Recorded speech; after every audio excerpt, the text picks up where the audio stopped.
Bonjour Babacar, bonjour à toutes et à tous. Pèlerinage au lieu saint de l'islam, l'heure est au retour. Le premier vol de la délégation est arrivé tôt ce matin. À Guéréo, dans la commune de Signa, l'octroi de 50 hectares de terre à l'hôtel de Cameroun de Somone fâche les populations. C'est 60 familles qui sont expropriées de leurs terres. À Soum, dans le département de Foundiougne, les habitants ont battu le pavé. Une manifestation pour un meilleur accès à l'eau. Le forage qui ravitaille la commune est en panne depuis 2015. Une pétition pour la libération de Adama Gaye en prison pour offense au chef de l'État. Elle est l'œuvre du Cercle des Amis du journaliste et activiste. L'on parle d'abord du pèlerinage au lieu saint de l'islam. L'aéroport Blaise Diagne de Diassa a accueilli le premier vol de la délégation générale du pèlerinage. Les pèlerins qui sont donc de retour, le vol est arrivé à 5 heures du matin. L'on y reviendra. Le foncier à Guéréo dans le département de Mbour, les habitants contre l'octroi de 50 hectares à l'hôtel de Cameroun de Somone. C'est par décret présidentiel. Plus de 60 familles sont affectées et des jeunes au chômage selon le collectif Cameroun Dégage. Un des membres d'Embandiaï au micro de Abdourahmane Diallo. Ils viennent, ils disent on déclassifie 50 hectares pour usage d'utilité publique. Utilité publique, ça aurait pu être on construit un port, on construit une cité nouvelle, on construit des rails. Mais utilité publique, hôtel, vous avez jamais vu ça? C'est un truc privé. Les gens à qui il va prendre les terrains, environ une soixantaine. Au moins, il y aura un gardien, il y aura une ménagère, il y aura un jardinier, il y aura etc. C'est ça l'utilité publique. C'est pas prendre ça des paysans et des Sénégalais qui ont travaillé pendant 40-50 ans, qui sont saignés auprès des banques et qui achètent des terres pour leur vieux jour. Vous prenez ça, vous donnez ça à un Colombien. Mais nous, ce qu'on sait, c'est que ces terres et ces terrains-là, ils n'iront pas. Ou alors ils passeront sur nos corps. On le dit directement à Macky Sall. On dit développer le capital national et l'emploi national. On prend les terrains que des nationaux se sont cotisés, ont économisé, ont acheté pour construire leurs vieux jours et leurs petits enfants et machin. On dit on donne ça au machin. Où est la demande sociale là-dedans? Où est l'équité sociale là-dedans? C'est de ça qu'il est question, c'est pas d'autre chose. Le matin là, le hold-up foncier là, il faut qu'on arrête ça. Nous avons tenté de joindre les responsables de l'hôtel de Cameroun, mais sans succès. Les quartiers de Nguerhor sans eau depuis plus de 5 jours. Le forage de la localité est en panne.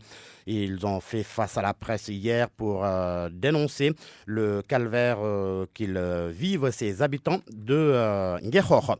Cette marche des habitants de Soum, dans le département de Foundiougne, ils ont manifesté pour un meilleur accès à l'eau. Le forage qui alimente la commune est tombé en panne depuis 2015. Les détails avec Aminata Goudiaby. Ces manifestants ne veulent qu'une chose, avoir de l'eau en suffisance. Voilà 4 ans que le forage qui alimentait les 15 000 habitants de la commune de Soum est tombé en panne. La souffrance des populations est quotidienne et la situation est devenue insoutenable. Cheikh Tidiane Diaham, porte-parole des manifestants. Une pénurie d'eau qui a fini de martyriser toute la population soumoise. Nous avons initié une marche il n'y a pas longtemps. Aucun résultat n'a été enregistré. Nous sommes encore ici de nouveau pour déplorer cette situation. Vous voyez la position excentrique des puits de notre commune. Imaginez des femmes, nos mamans, la jeunesse, tout le monde intervient pendant toute la nuit. Du point de vue de la sécurité, c'est tout un problème. Nos femmes restent ici pendant toute la journée et les garçons passent toute la nuit pour attendre de puiser de l'eau. Les robinets sont à sec et les populations se rabattent sur les puits traditionnels et la qualité de l'eau qui sort de ces puits laisse à désirer. Regardez l'eau qui vient d'être puisée au niveau des puits. Ce n'est pas du tout potable. Vous puisez, nous passons toute la journée à décanter pour pouvoir utiliser cette eau. C'est vraiment déplorable. Une solution est impérative à cette pénurie d'eau qui perdure à Soum et les autorités doivent réagir le plus rapidement possible, selon Cheikh Tidiane Diaham. Nous voulons une solution et une solution qui ne peut pas attendre. Nous voulons une solution immédiate parce que nous avons une population de 15 000 âmes.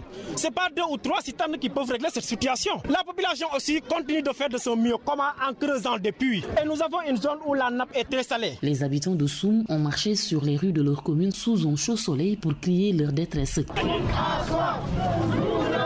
Aminata Goudiaby, Fatick FM. La reprise des travaux du domaine agricole communautaire de Keur Momar-Sarr, travaux qui ont été arrêtés depuis 2 ans pour défaut de paiement. L'État prévoit près de 2000 emplois sur le site. Abraham Poulpouy. Au domaine agricole communautaire de Keur Momar-Sarr, Installé sur 5000 hectares, les travaux ont repris depuis quelques temps. Le chantier a bien avancé. Le matériel agricole est maintenant sur place. Il y a les tracteurs, les moissonneuses, les batteuses. Il y a la station de pompage. Tous les matériels ont été réceptionnés. Après l'arrêt des travaux observés depuis 2 ans, pour défaut de paiement, l'État est passé à la caisse selon le représentant de l'entreprise Green 2000 chargé des travaux. On a retourné au chantier, on a reçu de l'argent et on va finir ce projet. L'ouverture du DAC, domaine agricole communautaire, est annoncée d'ici 5 mois. 20 000 emplois directs vont être créés. 200 groupements vont y travailler. Une manière de lutter contre le chômage, selon Pape Malik Ndour, coordonnateur du PRODAC. Et aujourd'hui, les travaux ont démarré et Inch'Allah, d'ici 4-5 mois au maximum, les travaux, Inch'Allah, seront réceptionnés par M. le Président de la République et les solutions seront apportées à la problématique de l'emploi des jeunes au niveau de cette zone et au-delà au niveau du Sénégal. Ce projet est porteur d'espoir pour toute une jeunesse, surtout des femmes.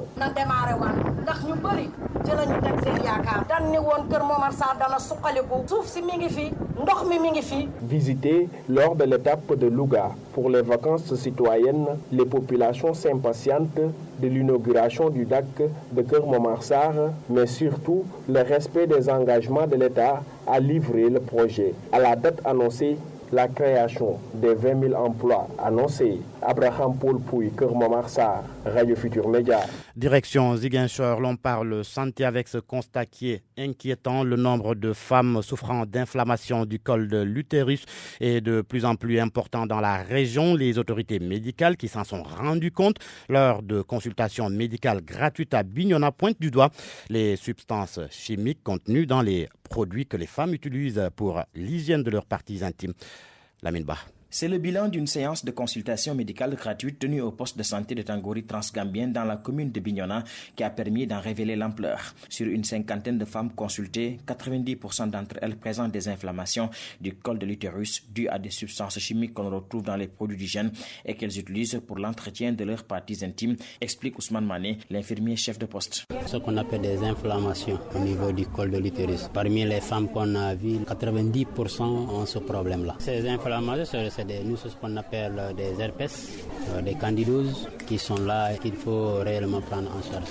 Parce qu'avec les gels que les femmes utilisent, détruisent ce qu'on appelle des flores qui nous protègent nous-mêmes. Beaucoup de produits aussi qu'ils mettent aussi pour se protéger par rapport quand il y a des phénomènes ce qu'on appelle des dysménorrhées, quand il y a les règles, des femmes appelées des règles, c'est des produits qui sont imbibés de produits chimiques. Ça aussi, ça peut contribuer à ces phénomènes. Ce qu'il préconise, c'est une sensibilisation de masse sur les dommages que ces produits causent à la santé des femmes et une prise de conscience sur la nécessité de les retirer du circuit commercial. C'est la pub qui fait que les femmes adhèrent. Il faut vraiment sensibiliser. D'abord, la sensibilisation, elle est bonne. Maintenant, il faut d'abord qu'au niveau du commerce, que les gens d'abord sensibilisent ces gens-là, que ces produits vendus-là entraînent d'énormes difficultés. La séance de consultation médicale gratuite à l'initiative de la plateforme des femmes pour la paix en Casamance était aussi juridique. Plusieurs difficultés ayant trait à des questions d'état civil, des viols et des violences faites aux femmes ont été identifiées.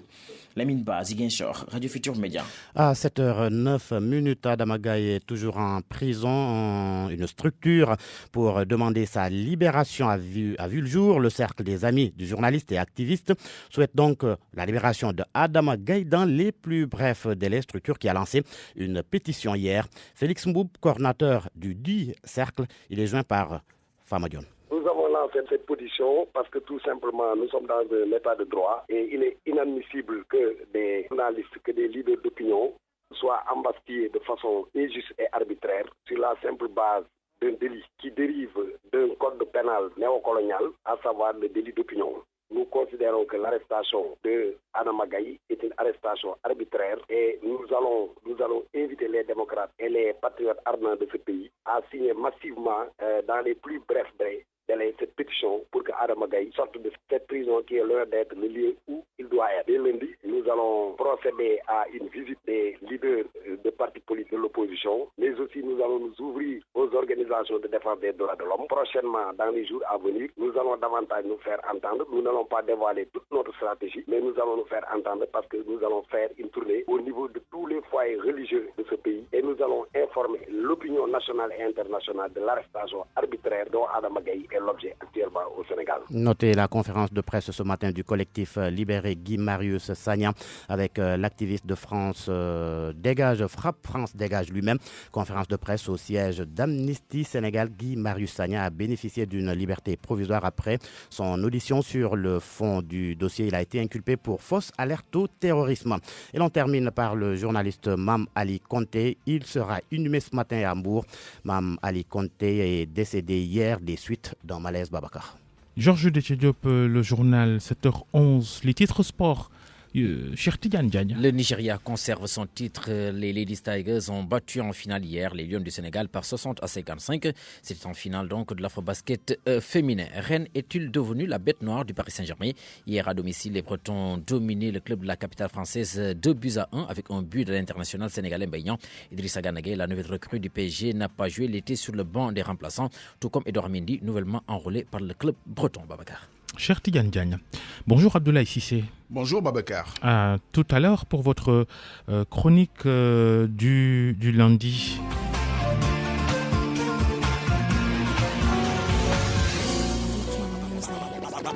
Back to the old school.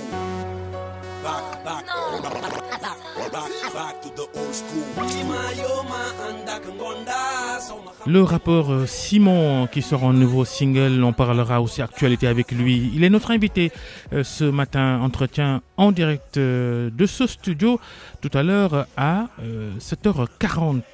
Les autres actualités culture. Le rendez-vous avec Anna Rocha. Bonjour à tous. Ce matin, on se souvient du musicien percussionniste Doudou Ndiaye Coumba Rose. Il y a 4 ans aujourd'hui qu'ils l'ont quitté. Pour l'occasion, plusieurs artistes sont montés sur la scène du Grand Théâtre vendredi dernier pour lui rendre hommage aux côtés de ses enfants et d'autres personnalités. Écoutons le témoignage de Mbaye Faye, dont le papa, Vieux Sing Faye, est décédé un jour à peine avant son ami Doudou Ndiaye Rose. Je ressens quelque chose de très fort aujourd'hui. Les percussions ont vibré et c'est normal parce que c'est à l'image de celui à qui nous rendons hommage, Doudou Ndiaye Coumba Rose. Il le mérite amplement. Personnellement, je l'appelais le maréchal. Quand mon papa est décédé, c'est lui qui a dirigé la prière mortuaire. Avant qu'on ne l'enterre, il m'a fait comprendre qu'il avait déjà réservé sa place au cimetière. Une fois mon père sous terre, il a été le dernier à sortir. Il nous a dit qu'il souhaitait parler seul avec son ami. Et le lendemain, il l'a rejoint. On l'aimait. Il a beaucoup contribué à la valorisation du sabar. Valoriser sabar. Hier, le monde de la culture a été à nouveau endeuillé avec le décès du comédien El Hadjidien, pas blanc, de son surnom, a notamment joué dans le film Madame Brouette de Moussa Sen Absa. La Tunisie aussi vient de perdre un grand promoteur culturel, le producteur de cinéma Nejib Ayed, décédé vendredi dernier suite à une crise cardiaque. Il était en plein préparatif de l'édition 2019 des Journées cinématographiques de Carthage. Le témoignage du directeur de la cinématographie du Sénégal, Hugues Diaz, interrogé par Naté Diop. Nejib était à la fois un ami personnel, un ami du cinéma sénégalais. Et vous savez que le déclic est parti de l'année dernière, en 2018, lorsqu'il prit sur lui le soin de dire que le Sénégal est le pays invité d'honneur. Nejib est venu au Sénégal pour témoigner de sa reconnaissance sur le rôle du cinéma sénégalais sur l'échiquier africain. Et nous nous sommes vus tout dernièrement lors de Cannes. Et vraiment, c'est quelqu'un qui tarissait pas d'éloges pour le cinéma sénégalais. C'est vous dire que le Sénégal est compatissant devant cette perte énorme. Le fait que le Sénégal soit invité d'honneur des JCC aura contribué activement à la concrétisation de ces accords de coproduction et d'échanges cinématographiques en nos deux pays. Vraiment, nous remercions cet homme avec qui, en peu de temps, a été un homme concret, un homme pragmatique qui nous a apporté tout son soutien dans tout ce que nous organisions, même jusqu'au Récilac. Voilà, merci d'avoir suivi. À demain pour une nouvelle chronique culture dans RFM Matin. Anna Rocha sur RFM Matin. Merci, 7h14. RFM Matin. RFM Matin. L'émission qui réveille le Sénégal. Et la chronique d'Abdoulaye Cissé. Votre réflexion cette semaine, Abdoulaye, entre hommage à Mame Ali Conté, brillant journaliste spécialisé en environnement, décédé hier, et en droit de suite sur l'affaire des 500 tonnes de déchets toxiques, déchets que le ministre de l'Environnement veut finalement faire brûler dans les fours des cimenteries. Abdoulaye, vous évoquez encore le principe de la précaution. Depuis qu'il l'a mise sur la place publique, pas révélée à ceux qui ont encore une fibre écolo et qui s'irritent du peu de vertu durable de certaines de nos usines qui nous asphyxient et nous pompent l'air, le ministre de l'Environnement traîne ces tonnes de déchets toxiques comme un boulet. Il ne les a pas produites, ces tonnes de liquides toxiques. Mais le ministre incarne la puissance publique qui doit trouver la solution pour nous débarrasser et proprement de ces déchets. N'allez surtout pas croire que les déchets étaient devenus trop encombrants et qu'il fallait juste les faire disparaître, qu'on a trouvé le raccourci de pouvoir les incinérer dans les fours à haute densité des cimenteries du pays. Nous devrions tous nous enchaîner sur les voies des camions qui vont exfiltrer ces barils de ces déchets vers les fours pour éviter qu'on nous envoie dans l'air ce que nos yeux ne pouvaient plus souffrir de voir entreposé. Petit rappel, le 8 juillet dernier, à peine un peu plus d'un mois, le ministre affirmait avec certitude que le Sénégal n'était pas outillé pour traiter ces déchets. Et là, subitement, on tiendrait la solution presque miracle et sans aucun dégât pour la population. C'est sûr qu'on nous ment. Ça crève les yeux au moins autant que la fumée âcre qui va se dégager des bouches d'évacuation des rejets des usines de ciment. Principe de précaution oblige. Nous préférons nous en tenir à la première vérité de la puissance publique, au moins jusqu'à la preuve attestée par A plus B qu'il n'y a aucun danger à incinérer les déchets. Et voilà un bon sujet qui mériterait une commission d'enquête parlementaire pour bien évaluer l'impact environnemental de la destruction de ces déchets par le feu. Si l'on y prend garde, on risque de créer plus de dégâts qu'on ne résoudrait le problème. À titre d'exemple, cela fait 8 ans que le Japon entrepose et cherche la solution scientifique pour ces déchets radioactifs depuis l'accident de la centrale nucléaire de Fukushima. Il y a certes une différence entre déchets radioactifs et déchets toxiques, mais ça se saurait s'il suffisait juste de brûler l'un ou l'autre pour s'en débarrasser. Ce serait un bon job aussi pour le Conseil économique, social et environnemental de s'emparer du sujet pour la redevabilité publique des décisions qui engagent l'avenir de plusieurs générations. Cela en réveillerait presque celui qui s'est définitivement couché hier, le sémillant journaliste spécialisé en environnement Mame Ali Conté, décédé ce dimanche à la suite d'un malaise. Ça l'affiche mal qu'il nous quitte à cet instant, Mac, comme il signait ses dossiers références dans Sud Quotidien pendant plus d'un quart de siècle. Mame Ali Conté aurait eu le fin mot sur cet empoisonnement de notre environnement qui se prépare. Sa conscience écolo et durable n'est plus à faire. Ces mots pour Mame Ali Conté sont aussi pour rappeler finalement que sur Terre, tout est vanité, que dis-je, que tout est vain. L'histoire de Mame Ali Conté avec sa maison sud s'est tristement arrêtée. Avec dignité, Mac ne l'a jamais publiquement évoqué. La décence nous interdit d'en rajouter. Il est à espérer que sa famille, sa seule famille de Sud, il n'en a pas une autre, soit de ceux qui le porteront en terre ce lundi. La mort, finalement, il n'y a que ça de vrai. Je n'ai pas de doute que vous y serez tous. Babacar Touré, Pandiaga Silla, Vieux, Savané, Latif, s'il arrive à soulager son agenda des ministres. La complice de toujours, Safili, Hawa Ba, Bokarnian, excusé pour son éloignement du pays, Ibrahim Bahoum, et j'en oublie certainement. S'y croiseront aussi Domingo, Cherbeng, les connaisseurs connaissent. Finalement, Mac nous enseigne le principe de précaution jusque dans sa tombe.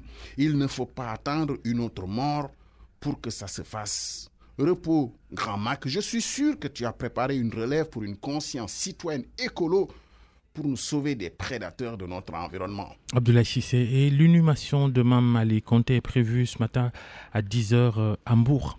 RFM Matin, il est 7h20 et la revue de presse. RFM, la presse du jour.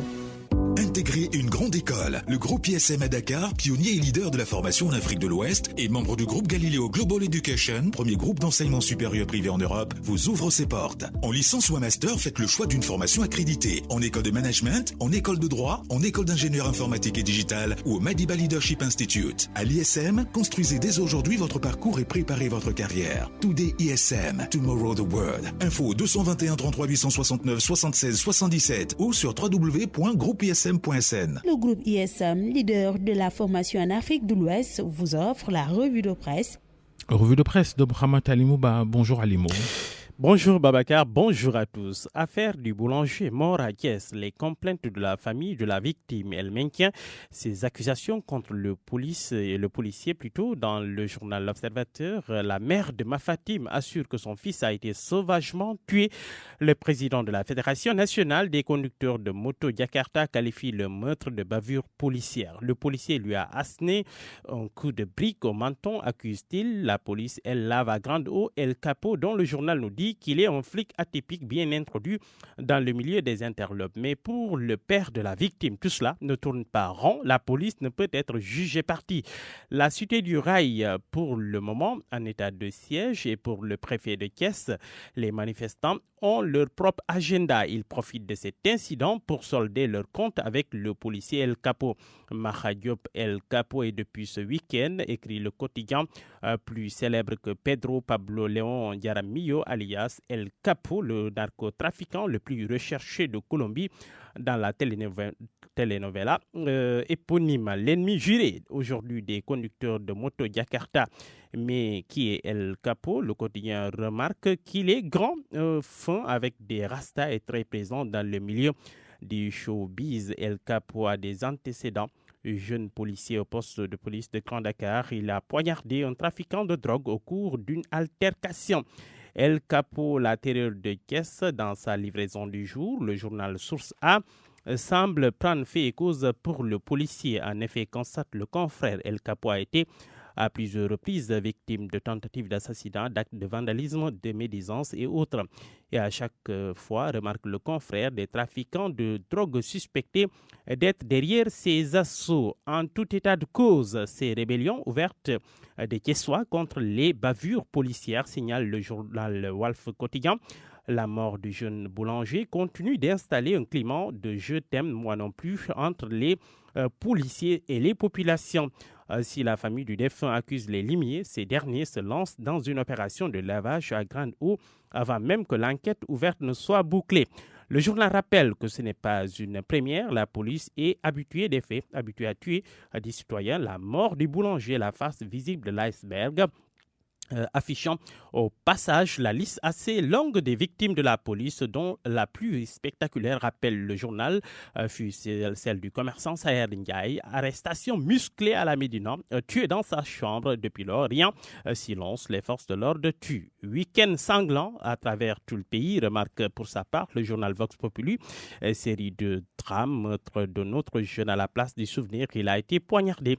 8 autres personnes tuées dans des accidents de la route en homme par la foudre. Nous restons avec le journal Vox Populi qui s'intéresse plutôt ce matin à la pluie et à ses conséquences à Dakar. Grosse averse nocturne sur la capitale hier. Après la pluie, sale temps sur Dakar et sa banlieue entre inondations de maisons et routes gorgées d'eau. Nu de galère pour beaucoup de Dakarois. Les cascades de noyade à Guédiawaye, le journal Direct Info fait focus sur ce phénomène. Les baigneurs fréquentent cette plage interdite au vu et au su de tout le monde. Le journal parle d'indifférence de l'État et des collectivités locales. La crise au Parti démocratique sénégalais, la bataille de positionnement, bataille pour le contrôle des cadres libéraux fait rage, signale le journal Les Échos. Des cadres karimistes dénoncent et exigent le départ de Chersek et Aziz Diop.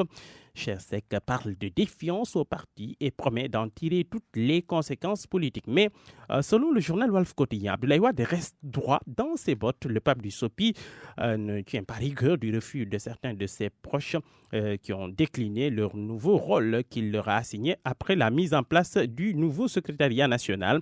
Il a pris acte de la décision prise par Babacar Gaye Maître Amadou Sall et Cher Tidiane Sek, nous dit encore le journal. Vent de rébellion à la ville de Dakar, rébellion des khalifistes contre Soham Wardini. Le confrère constate que des conseillers municipaux boycottent ouvertement les réunions qu'elle convoque au dernier conseil municipal. Il a fallu appeler à gauche et à droite pour atteindre le quorum. Il est reproché à Soham Wardini d'écarter les proches de Khalifa au profit de ces hommes dans la distribution des rôles des missions. Et puis sport. Afro-basket, la finale, c'était hier, Sénégal-Nigeria, 55-60. La revanche n'a pas eu lieu, nous dit le journal Le Soleil. Défaite par les du Tigers, les Lions du Sénégal ratent le panier final. Les Sénégalaises inconsolables malgré la prime de 10 millions promise.